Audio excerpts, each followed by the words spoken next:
बेजोडको हावा चलिरहेको छ। नीलगिरी हिम श्रृङ्खला लमत्तन्न भएर लामबद्ध भएर अत्यन्तै अनुशासित भएर बसिरहेका छन्।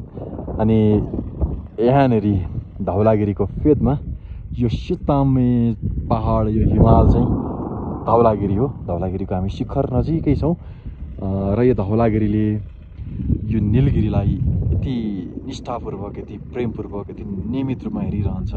भनौँ यो युगल जोडी हो र यो युगल जोडी चाहिँ सधैँभरि एकअर्कालाई हेर्नका खातिर अत्यन्तै तिर्खाएका छन्, तडपिएका छन् र यिनीहरूलाई बेला बेलामा अवरोध गर्नका लागि बादलका यी राशिहरू, बाक्लो बादलहरू यसरी ढाकिएर आउँछन्। यो वारपार पुरै हिमाल देख्न पाइन्थ्यो। यो चाहिँ नीलगिरीको पिक पोइन्ट र यसरी चाहिँ यो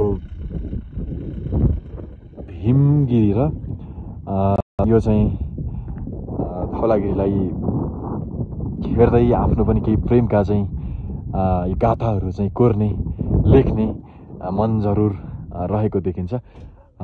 धौलागिरी बेस क्याम्पबाट नीलगिरीलाई अत्यन्तै प्रेमपूर्वक, अत्यन्तै नसालु आँखाले, अत्यन्तै